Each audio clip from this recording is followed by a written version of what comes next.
¿Estamos grabando también? Sí. Bien, perfecto. Bueno, entonces, vamos a hacer algo un poco más experimental, que es una clase que he armado, bueno, básicamente de cero, ¿sí? Sobre gradiente de biodiversidad, especiación, extinción y biogeografía histórica. Agregué aquí un aspecto importante que es radiaciones adaptativas. ¿Cuál es la idea? Que vamos a abordar algunas cosas nada más en forma esquemática de la biogeografía, tomando como punto de partida la especiación, o mejor dicho, los resultados de la especiación, que son la diversidad biológica. Recuerden la frase de Mayer, ya célebre a esta altura, por lo menos entre nosotros, de que sin especiación habría muy poca diversidad biológica. Por lo tanto, la especie es la unidad fundamental o la piedra fundamental, como dijo Mayer, de la evolución. Entonces, para empezar con el tema desde la especiación, vamos a hablar brevemente de que la biogeografía tiene dos vertientes principales, una llamada la biogeografía histórica, evolutiva, obviamente más cercana a la que nosotros hacemos, y otra la biogeografía ecológica. Vamos a ocuparnos principalmente de la primera, y usamos algunos ejemplos nada más para ver algunos problemas de biogeografía histórica, pero en realidad el objetivo de fondo que quiero lograr es ilustrar una tendencia que me parece saludable hacia la integración de macroecología, macroevolución en un contexto filogenético y biogeográfico. En algún sentido de no entender estos dos puntos como de histórico y ecológico como contrapuestos o alternativos, sino más bien como complementarios y necesariamente integradores y en interacción. ¿Sí? Observamos entonces que para entender la distribución geográfica de las especies o de los clados o la acumulación de diversidad en el espacio y en el tiempo, tenemos una vertiente ecológica que nos ilustra sobre cómo son las especies, cuál es su modo de interacción con el ambiente, y el ambiente, recuerden, incluye todos los elementos abióticos y también bióticos, o sea, incluyendo otras especies o miembros de la propia especie. Y eso se despliega en el tiempo y en el espacio, o sea, con una relación histórica. Para mí, cuando un trabajo empieza discutiendo si la diversidad del grupo X puede explicarse por la historia o por la ecología, arranca mal porque no son elementos contrapuestos. Bien. Empezamos tocando base simplemente sobre una radiación adaptativa que ha sido una de nuestras favoritas este año, la de los cíclidos. Ahora nos vamos al caso de los cíclidos del lago Tanganica en África. Son cíclidos lacustres altamente diversos, enormemente diversos, como los de Nicaragua, Centroamérica, mucho más de hecho, pero lo que queremos ilustrar, y apenas vamos a esbozar con la visita de este estudio que está recientemente publicado, es que evidentemente, si miramos toda la radiación expresada en este árbol filogenético, vamos a apreciar cosas que son imposibles de apreciar si miramos la especiación en un sentido más microscópico, como hemos hecho hasta hace poco, viendo, no sé, cómo se diferencian estas dos especies hermanas, cuáles son los procesos involucrados, cómo actúa la selección, la deriva, si hubo elemento geográfico o no. Todo eso, por supuesto, es muy importante para entender el proceso, si quieren, microscópico, pero alejándonos y viendo una perspectiva global, entendemos que la filogenia nos ilustra el problema de una manera complementaria, que enriquece la perspectiva microscópica o microevolutiva, y que además nos permite abordar cosas que sería muy difícil abordar estudiando caso a caso y acumulando, simplemente por acumulación. ¿Sí? Solamente a modo de ejemplo de las cosas que se ven en esta radiación, acá están el código de colores, acá están los grandes grupos simplemente que se pueden identificar. Aclaro que esta filogenia, básicamente genómica y molecular, representó un avance significativo, porque hace 10 años era tal la cantidad de especies y la confusión taxonómica y filogenética que había, que el caso del lago Tanganica y de muchos cíclidos era muy difícil de estudiar, porque había demasiadas especies y demasiada especiación, no por falta de casos, sino por superabundancia. Entonces, un marco filogenético nos permite abordar el problema mucho mejor. Solo a modo de ejemplo, decía, vamos a mirar un aspecto que fue trabajo que hicieron estos autores para hacer lo siguiente: mapear en la filogenia, esta es la misma filogenia, solamente que depurada, donde tenemos una escala de una reconstrucción de las tasas de cambio morfológico a lo largo del árbol. Claramente observamos, para empezar, regiones en gris con baja diversificación morfológica, ¿sí? Esto es una medida morfológica multivariada, una especie de morfoespacio con múltiples dimensiones, o medidas, si quieren, de las proporciones del cuerpo, ¿sí? Y vemos zonas donde hay relativamente poca diversificación morfológica, o sea que en un linaje como este se acumulan muchas especies, básicamente con relativamente poco cambio morfológico. Y tenemos otros linajes donde se acumulan una cantidad de especies tal vez más modesta, aunque estamos concentrados en una zona más terminal del árbol, pero a juzgar por el viraje de colores amarillos y rojos, tenemos una mayor diversificación morfológica. Es decir, esta visión de dónde y cuándo, dónde, en qué linajes y cuándo, en qué partes del árbol, incluso en las partes profundas, ocurre la diversificación morfológica, nos ilustra cuestiones que sería difícil de apreciar globalmente en un estudio caso a caso. También observamos, por ejemplo, fíjense, que parte de la diversificación intensa, morfológicamente hablando, ocurre en la base de la radiación. Y eso apoya una de las ideas que hay sobre las radiaciones adaptativas, y es que cuando el espacio, si quieren, de oportunidades ecológicas está libre, sabemos que las oportunidades ecológicas no son un lugar vacío esperando para ser llenado, pero esto es una metáfora, puede haber una gran diversificación temprana que, tal vez sin muchos linajes, ocupa rápidamente las grandes clases de oportunidades, los grandes tipos de hábitat o de modos de vida disponibles para este grupo de organismos, ¿sí? Y luego el resto de la diversidad acumula dentro de esos grandes tipos, digamos así. Bueno, eso es una idea que se explora en este trabajo, entre otras. La densidad de ocupación del morfoespacio es una medida de, en la radiación filogenética, si las especies se van separando morfológicamente o se van acumulando los mismos tipos morfológicos. En parte lo que decíamos antes, que hay zonas de acumulación de linajes sin una mayor diversificación filogenética, mientras que la gran diversidad morfológica se adquiere tempranamente, aunque obviamente eso no hay un punto final, sino una tasa relativa, ¿sí? Acá hay una escala de tiempo donde intentan estimar cómo se ocupa ese morfoespacio a lo largo del tiempo, mirando la filogenia, en base al mapeo del carácter en la filogenia.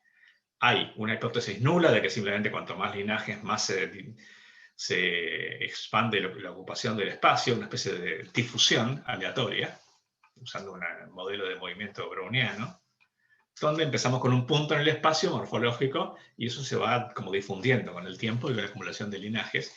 Y claramente se ve que la reconstrucción filogenética no es así, sino que hay un pico de diversificación morfológica en la base de la filogenia, y aquí se ve también, y después esa tasa de innovación morfológica, si quieren, va decayendo.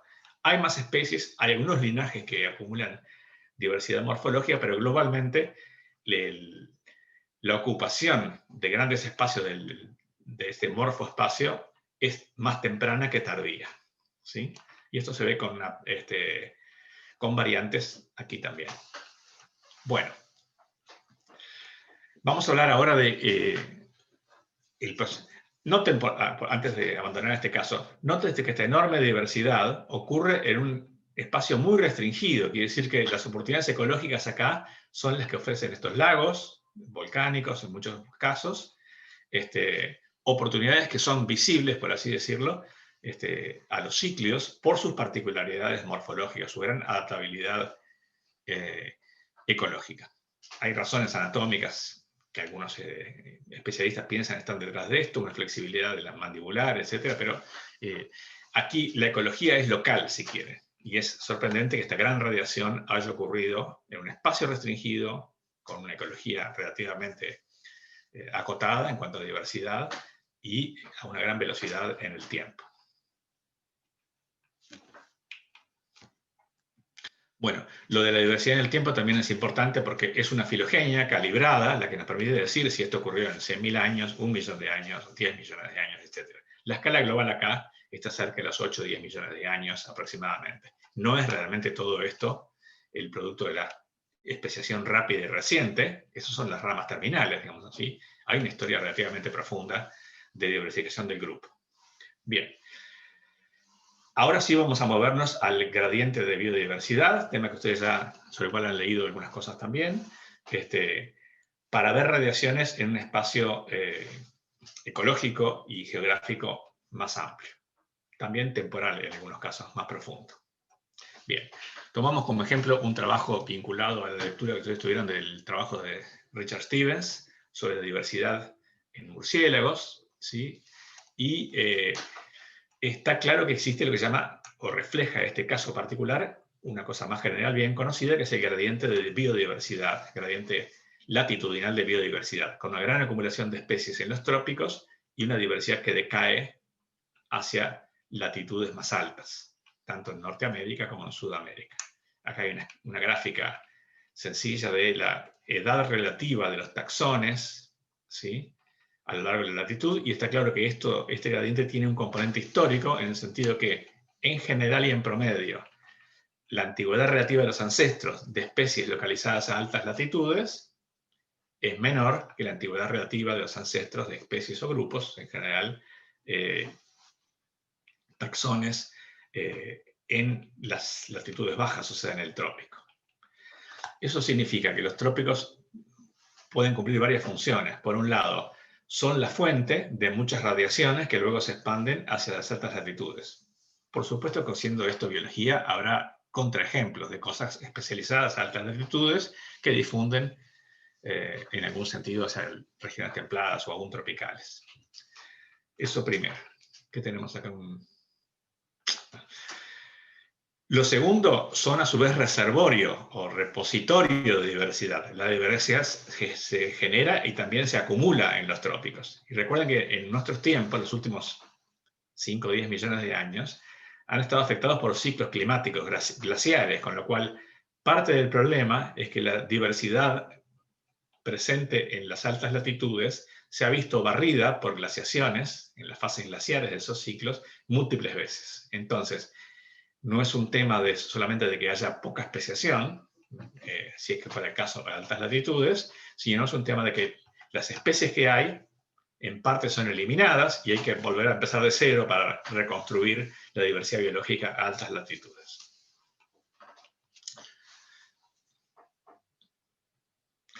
De estas gradientes de diversidad latitudinales tenemos múltiples ejemplos. Las aves son uno de los grupos mejor estudiados por una gran cantidad de razones, porque hay muchos fanáticos de aves, porque se ven, porque se pueden registrar y porque hay campañas. Históricamente ha habido campañas de conteo e identificación de aves 2 veces por año en el hemisferio norte, incluyendo Norteamérica, y hay muchísimos registros de colecciones. La combinación de las distintas cosas nos da que en los trópicos, y esto es una gráfica vieja, que los números hoy son más altos, pero el patrón se mantiene. En los trópicos hay centenares o miles de especies, ¿sí? Y a medida que avanzamos en esas altas latitudes, con los matices que ustedes quieran, va bajando de forma contundente esa diversidad.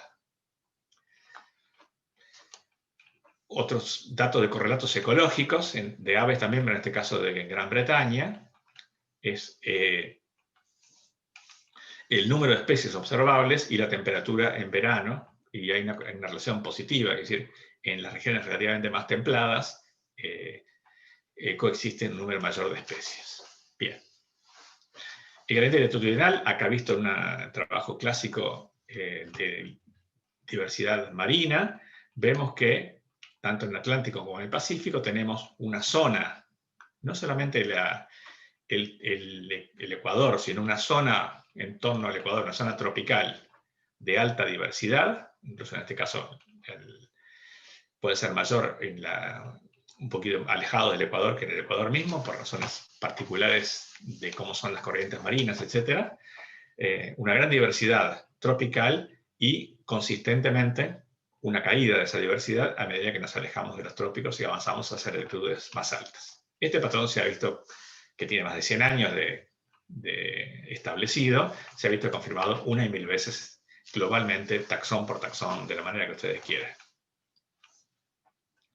Bien, acá tenemos otra forma de visualizar lo mismo, en este caso con con peces, y tenemos entonces que en el entorno del Ecuador, en las zonas tropicales, tenemos una alta diversidad que decae a medida que nos alejamos de esas zonas tropicales, tanto hacia el norte como hacia el sur. Existe, por otra parte, así que tenemos un factor, si quieren, climático, pero que además esconde un elemento histórico que es cómo han fluctuado los climas a lo largo del tiempo, por ejemplo en el Pleistoceno, donde bueno, hay dos aspectos del factor climático. Vamos a ser un poquito más específico. Por un lado, actualmente la amplitud de cambios de temperatura y de condiciones más en general es mayor estacionalmente a altas latitudes que en los trópicos. Los trópicos son más estables, año a año. Así que tenemos menos fluctuaciones estacionales. Por otro lado, históricamente, sumado a eso, tenemos que la amplitud de los cambios en los ciclos glaciares ha sido mucho más marcada en las altas latitudes, donde, por ejemplo, en la fase glacial se acumulan grandes masas de hielo, y en la fase interglaciar esas masas se reducen drásticamente, que en los trópicos, donde las fluctuaciones, ahora a gran escala de tiempo, asociadas a esos ciclos glaciares, son mucho más modestas. Tenemos una situación intermedia de interés en el caso de las cadenas montañosas, que sea cual sea el patrón global a una cierta latitud, se ve amplificado por el efecto de la altitud. ¿Sí? Por ejemplo, la estabilidad de los trópicos es menos marcada si miramos montañas tropicales. A medida que subimos, por ejemplo, en los Andes, desde la Amazonia, vamos a tener una amplitud mayor de efectos estacionales. Y además vamos a tener que, en algún sentido, subir en la elevación en el trópico se parece a alejarnos de los trópicos en términos de temperatura y condiciones climáticas más en general. Bueno, el otro factor muy importante es el área disponible. Sabemos que el área disponible para una especie depende de su ecología, no es una cosa fija sin importar la especie. Pero los estudios de la llamada biogeografía de islas han facilitado un patrón general que es el aumento del número de especies de una cierta clase, un taxón o un cierto estilo de vida o un cierto bioma, a medida que el área disponible, efectivamente disponible para esos taxones, aumenta. Note que ambas escalas son logarítmicas en este caso. Pero bueno, las islas tienen la facilidad de que el área es fácil de medir y en general su pequeño tamaño hace que el área total sea una buena aproximación al área disponible para las especies que allí viven. ¿Sí?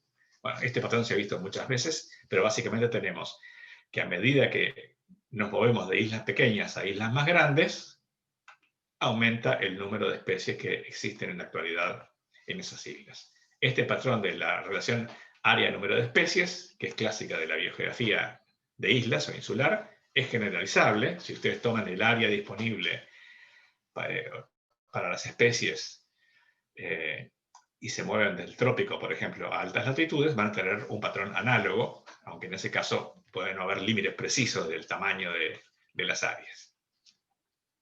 Muy bien.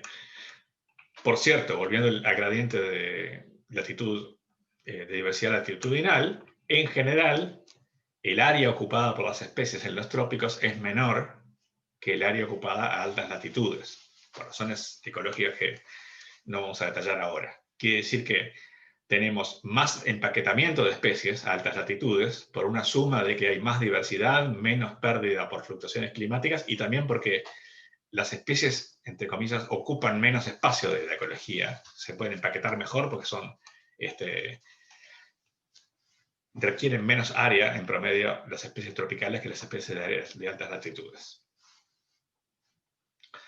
Bien, la biogeografía insular, que fue muy importante y sigue siéndolo como referencia, tiene ya varias décadas de existencia, pero la idea es sencilla, es intentar explicar este patrón como un equilibrio dinámico entre dos procesos contrapuestos. Habiendo sobrevivido ustedes a la genética de poblaciones, conocen varios ejemplos de equilibrios entre procesos contrapuestos. ¿Alguien puede darme un ejemplo donde la variación, medida de alguna manera, es el resultado de un equilibrio entre dos cosas con sentidos opuestos, uno que la aumenta, otro que la disminuye, en genética de poblaciones. Puede ser la deriva y la mutación. Exactamente. Uno que aporta diversidad, en este caso genética, y el otro que la elimina, ¿sí? Mutación y deriva respectivamente. ¿Sí? Bueno, esa misma idea de equilibrios entre procesos contrapuestos tiene muchas aplicaciones, y acá tenemos una que es intentar aplicar ese concepto para la relación área-número de especies. ¿Sí?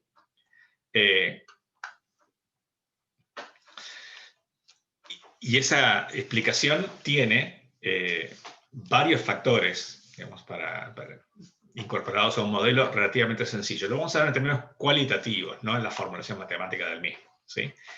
La idea es que hay un equilibrio que es dinámico, o sea que si visitásemos una de estas islas, la isla de Puerto Rico, a lo largo del tiempo, tendríamos en promedio una cierta cantidad de especies, pero que las especies en particular podrían cambiar, podrían ser otras a lo largo del tiempo.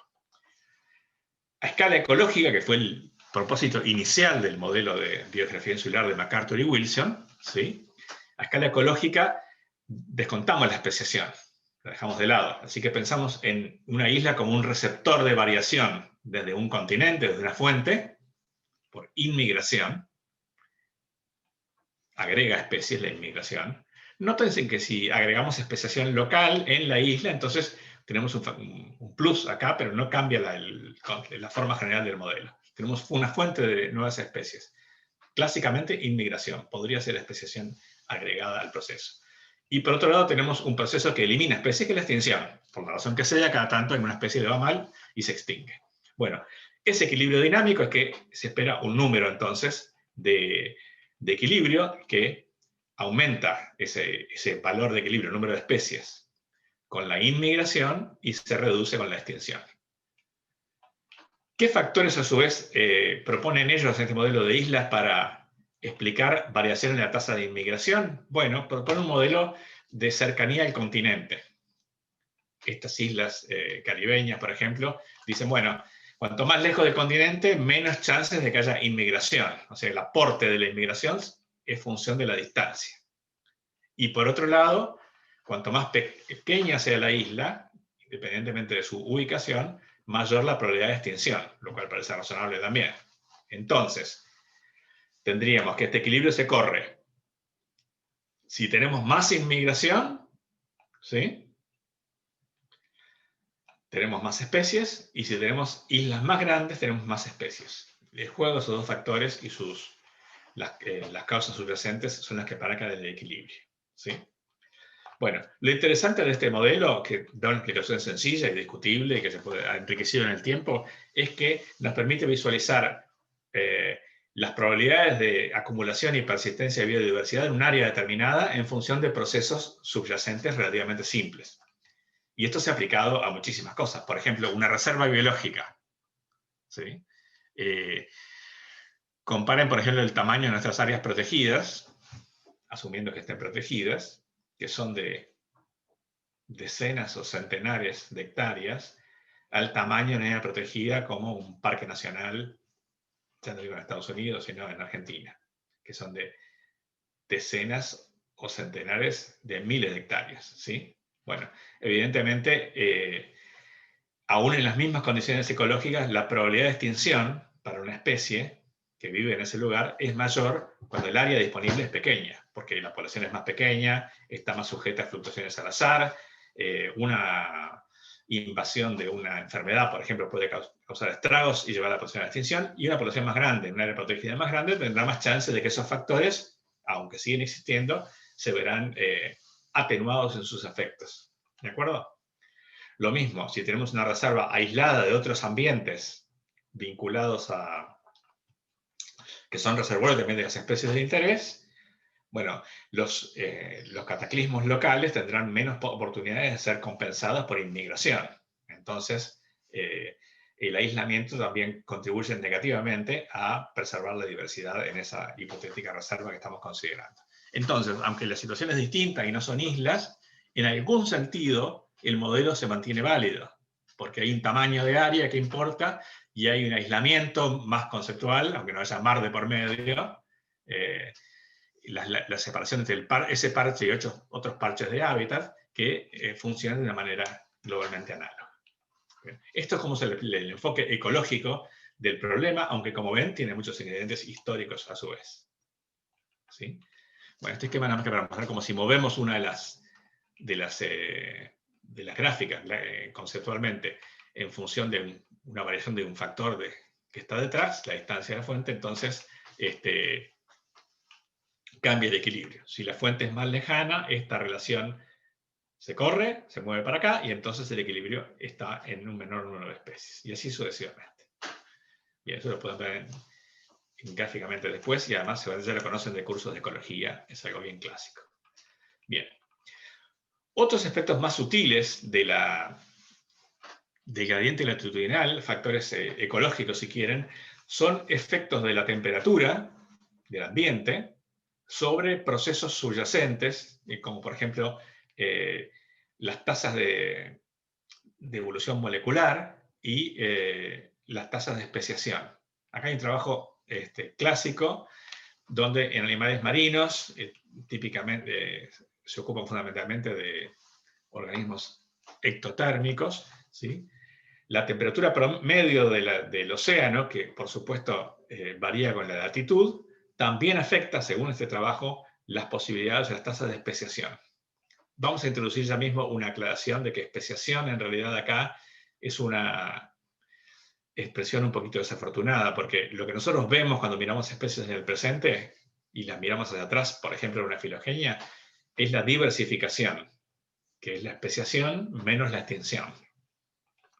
O si quieren, es la diversificación neta, producto de esos dos fenómenos.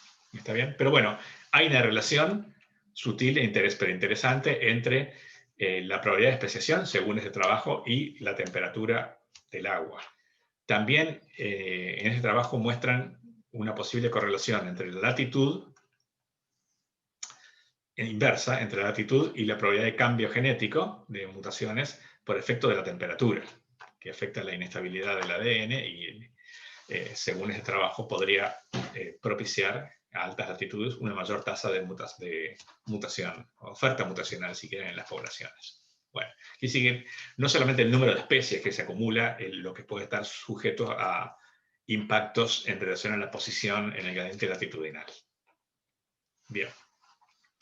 Entonces, por ahora, hasta este momento, la abundancia y la distribución de especies refleja diversos procesos que han operado en escalas ecológicas e históricas. ¿Sí? El gradiente latitudinal es uno de los grandes patrones, requiere realmente la integración de perspectivas ecológicas e históricas y no su contraposición, en mi opinión, pero no creo que sea una opinión aislada. La biogeografía insular es como un modelo sencillo para intentar poner en blanco y negro cuáles son los factores que operan y cómo interactúan, ¿sí? En un proceso dinámico de fenómenos contrapuestos que contribuyen a la diversidad o eliminan diversidad. Bien, vamos a seguir hablando ahora de otra tendencia importante en línea con lo que venimos discutiendo, que es meter todo lo que camina y vuela o se mueve o no se mueve, todo lo biológico en filogenias a gran escala. Hay un proyecto global que es el árbol de la vida, que pretende cumplir el sueño de Darwin de tener un árbol, una filogenia, que vincule a todos los organismos vivientes y fósiles entre sí bajo forma de árbol, bajo su forma de entender la diversificación biológica. Bueno, hay muchísimos ejemplos. Tomé uno de mamíferos porque estoy más familiarizado con el grupo, y esta es una filogenia de todos los mamíferos vivientes, y también entran directa o indirectamente mamíferos fósiles para las calibraciones y para consolidar algunas relaciones filogenéticas. El árbol es básicamente molecular, pero es más complejo que eso, no vamos a entrar en detalles, porque hay una especie de esqueleto de la parte fundamental del árbol, eso le llaman backbone, columna vertebral, basado en un conjunto de genes que están en muchísimas especies secuenciados, unos 16 genes, y luego eso se completa, se rellena si quieren, con filogenias de especies más acotadas, que no tienen representación de todos esos genes, pero que de repente, para un grupo particular, vamos a decir los tucutucos sudamericanos, hay una filogenia con un gen solo, o con 2 o 3, Bueno, emparchando, completando las partes terminales del árbol sobre esa columna vertebral multigénica para tener todas las especies representadas, ¿sí? Bueno, es un árbol híbrido. No es que se hizo una base de datos única y con eso se hizo todo el árbol, sino que se hizo como en 2 etapas complementarias. Bueno, más allá de eso, lo que tenemos es que el resultado es toda la diversidad conocida de los mamíferos, ¿sí? Representada en un árbol. Por cierto que existe una página web donde uno puede hacer zoom hacia in y out, ¿sí? Para poder ver el grado de detalle necesario, cualquier taxona, cualquier nivel. O sea, uno puede hacer el zoom acá, no en esta figura que es muy densa, sino en una página web preparada para eso, para poder ver los detalles de su grupo favorito. Y así como hay subconjuntos de datos para grandes clados, el fanático de los primates puede bajar la base de datos de primates, ¿sí? Y dejar afuera el resto para trabajar con partes de la filogenia, ¿sí? ¿Y qué tenemos acá? Tenemos, aquí lo tengo detallado en la siguiente diapositiva, pero acá tenemos la tasa de especiación estimada en las puntas del árbol. Tip son las puntas, ¿sí? Las puntas de las ramas. Quiere decir que esto está tomado para la especiación estimada de la diversidad actual hacia atrás, proyectada sobre la filogenia, por técnicas cuyos detalles estadísticos no vamos a discutir. Pero vamos a tener una reconstrucción de linajes que tiene una tasa de especiación o de diversificación bastante acotada hasta grupos que tienen unas altísimas tasas de especiación. ¿Por qué dice especiación y no diversificación? No porque los autores no conozcan la diferencia, sino porque para calibrar las tasas de las puntas hacia adentro usaron un modelo que solo considera especiación. O sea, el modelo es simplificado y asume que no hay extinción, que solamente hay especiación. Es un proceso de crecimiento puro, digamos así. Las ramas se van multiplicando, pero nunca se pierden. Eso simplifica mucho las cosas, las vuelve más relativas, pero es una forma de aproximarse al problema, ¿sí? Entonces, claramente tenemos grupos con altísimas tasas de diversificación, acá un grupo de roedores, y grupos más tranqui, como acá tenemos varios grupos en esta zona, que son bueno, la mayoría de los marsupiales, por ejemplo, que vistos desde el presente hacia atrás, tienen muy bajas tasas de diversificación.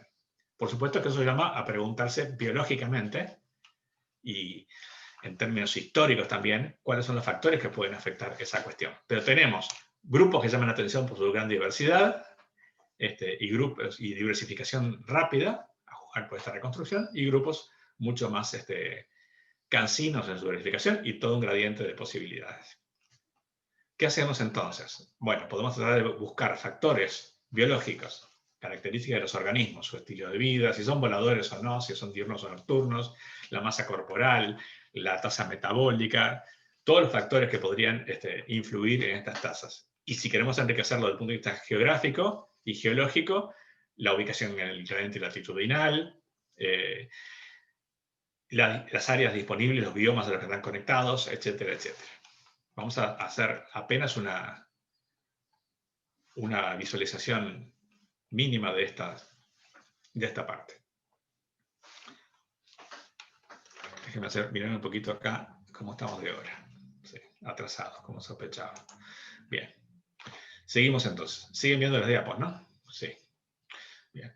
Entonces, acá hay un ejemplo de eso mismo, donde tenemos en forma más esquemática algunos de los grandes grupos y zonas, ¿sí?, marcadas en rojo, las que tienen evidencia, sea profunda o más superficial, de procesos de diversificación muy rápida. Y acá hay factores biológicos, diurno versus nocturno, por ejemplo, acá, toda la escala. Acá hay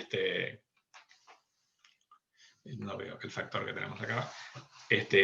Así, la capacidad de dispersión de los juveniles, para ver si alguno de estos factores se correlaciona con altas tasas de diversificación. Por ejemplo, los primates tienen una gran capacidad de dispersión. ¿Eso reduce la posibilidad de especiación geográfica, por ejemplo, o eso es indiferente? Bueno, tenemos datos biológicos y tenemos una filogenia sobre la cual proyectar sus correlaciones o no con los procesos de diversificación, ¿sí?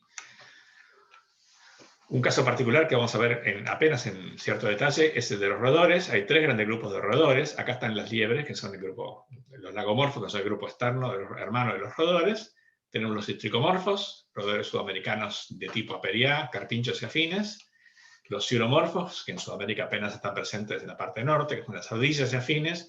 Y un nombre de los ratones afines que llevan el horrendo nombre que yo inventé, debo confesar, de supramiomorfa, que es un gran clado. Bueno, tenemos variación en las tasas de especiación estimadas desde las puntas, y acá podemos tener un grupo, que son sudamericanas, por cierto, de gran diversificación, y estudiar los factores ecológicos históricos asociados a eso. Y tenemos, si quieren, grupos de tasas muy bajas de diversificación que podemos usar como contraste. Aquí tenemos un ejemplo de ese ejercicio. Estos autores hicieron en un trabajo de seguimiento, trataban de ver en 2 grupos de roedores norteamericanos, las ratas canguro y unos ratoncitos que se llaman poker mice, ratones con bolsillos, que tienen los bolsillos donde guardan comida, si hay variación en la tasa de diversificación y si hay variación también en la tasa de dispersión de los juveniles. Bueno, acá intentan ver si la agilidad tiene una relación con la tasa de diversificación, y bueno, ven que los bichos que dispersan mucho tienen poca especiación, pero la relación es bastante difusa, ¿sí? No es tan sencillo encontrar un factor que mágicamente explique las tasas variables de diversificación. Lo muestro como un posible ejercicio a realizar, ¿sí? Lo otro que podemos preguntarnos es si realmente hay diferencias en las tasas de diversificación entre distintos clados. Acá este esquema compara los roedores, los murciélagos y los primates, 3 grupos bien diversos de mamíferos, para ver si tienen tasas subyacentes distintas de diversificación. Este es el trabajo de ellos, esto es otro estudio previo. Lo que se ve es que tenemos tasas de diversificación proporcionalmente más altas. Eso es la acumulación de linajes en el tiempo, ¿no? Cómo van sumándose los linajes, asumiendo que solo vemos crecimiento, porque no sabemos qué pasó con la extinción.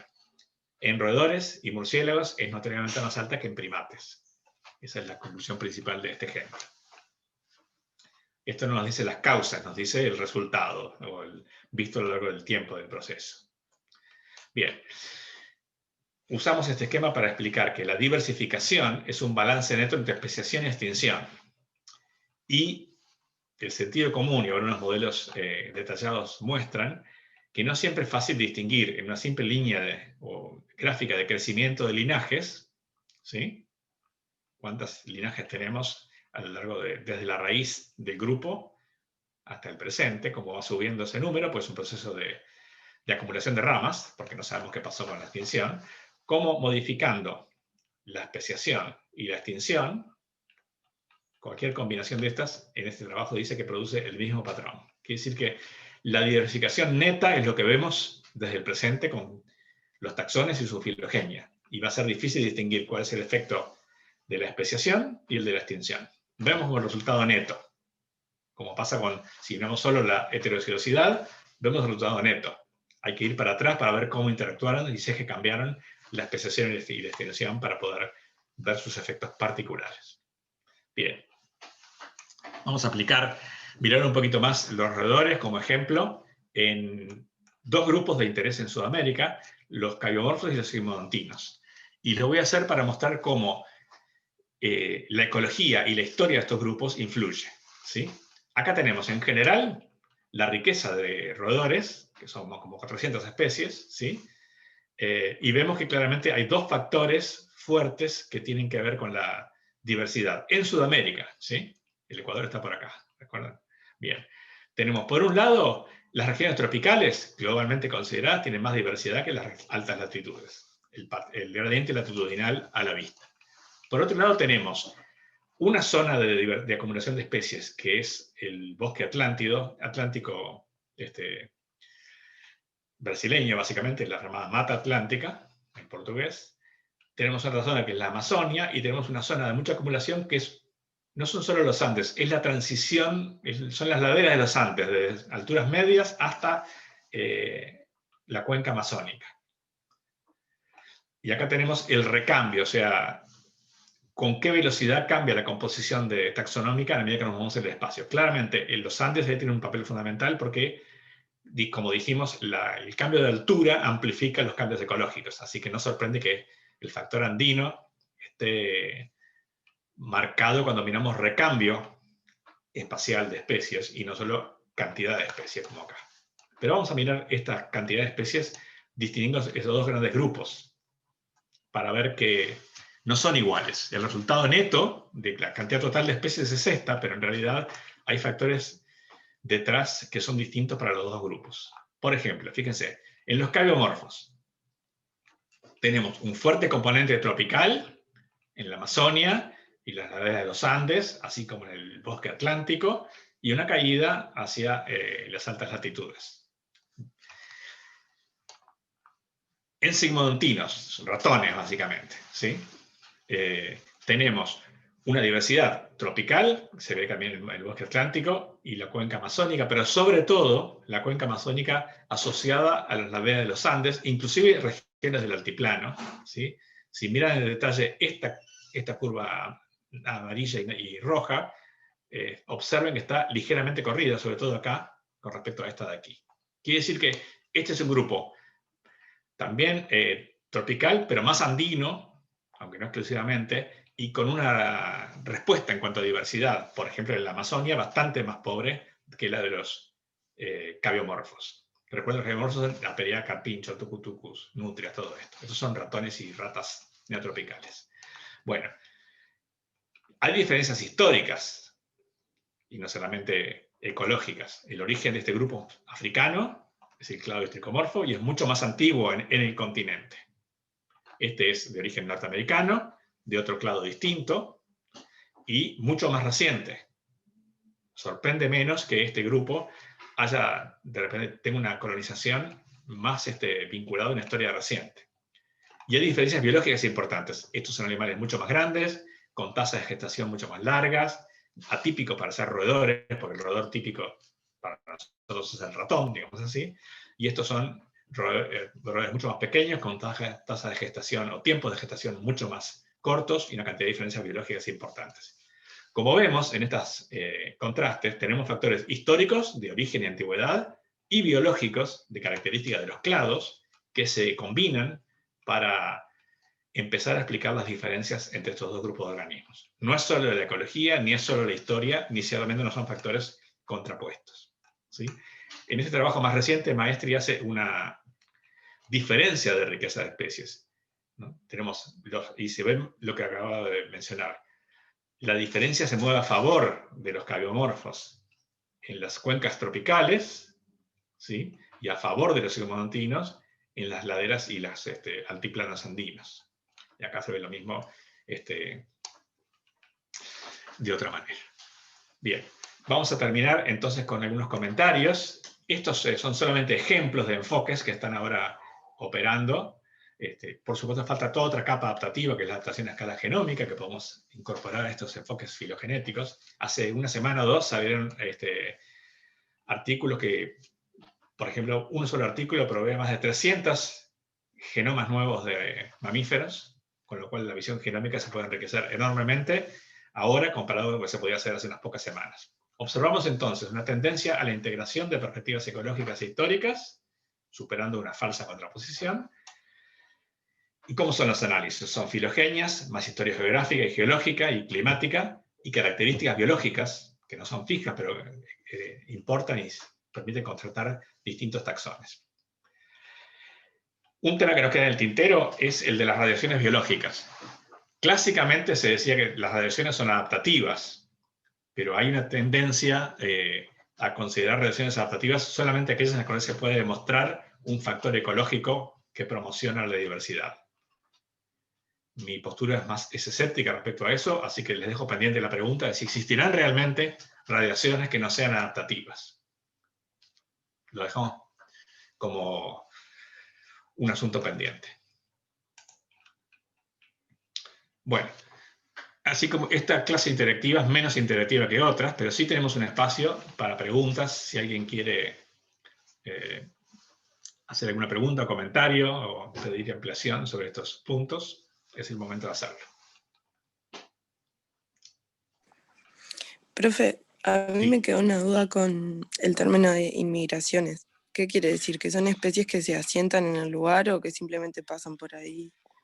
Inmigración no es. En el modelo de islas, la idea es que la fuente de las especies es la inmigración desde el continente, ¿sí? O sea, una especie que llega y se radica, no es un pasajero, no es un turista, ¿está? Es un nuevo Eso, que residente. llega y se queda. Sí, son nuevos residentes, no son turistas, ¿está bien? Bárbaro. Importante diferencia, sí. Digamos que si en términos humanos no pide la visa de turista, pide la visa de residente. ¿Está? Claro, si no, no se cuenta, no No, contabiliza. claro, pasó, pero como si, siguió su camino. ¿Está bien? Bien. Está. ¿Algo más? ¿Otras preguntas?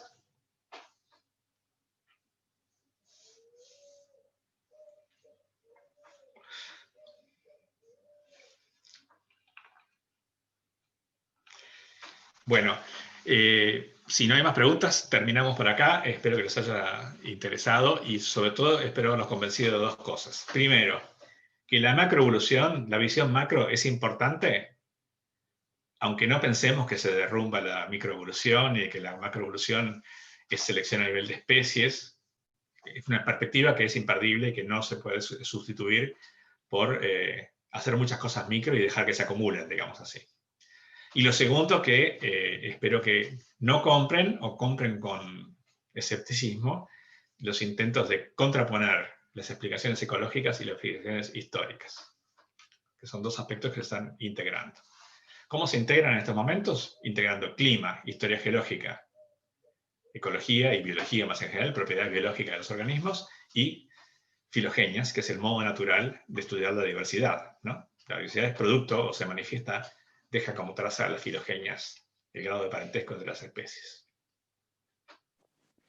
Sí, Entonces, como sí, en el práctico lo habíamos dado como centro de origen y historia de vida, como los dos factores que podían determinar la centro de diversidad. origen, historia de vida de las ecología de Claro, las especies. sí, ahí Sí, como que se me mezcló porque creo sí, que es bastante similar el término. O sea, mi pregunta era si el término historia de vida sí. incluye todo esto que hablamos hoy del clima y de los hábitos de estilos de No, vida. más lo segundo. Historia de vida es más, en inglés viene en inglés life history, ¿no? Es como, son las características, la historia natural de la especie sería, ¿está? Pero solamente que involucra al organismo, no involucra Al nada de organismo, clima. al organismo, ¿está bien? Por supuesto, entendemos que esas características del organismo tienen que ver con cómo se asocia al ambiente, pero la historia de vida es eso.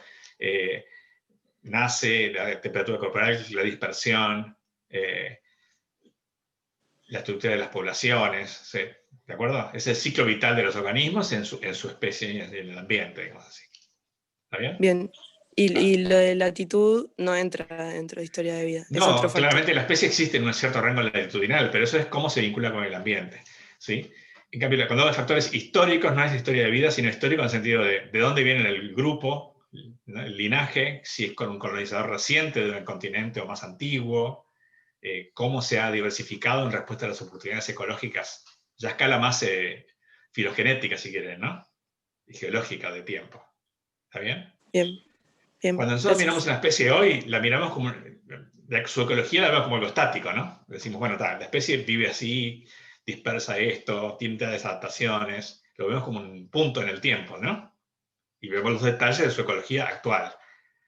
Si lo ponemos en la filogenia, entendemos que eso es un proceso, es resultado de un proceso, donde esas cosas han ido cambiando a lo largo del tiempo.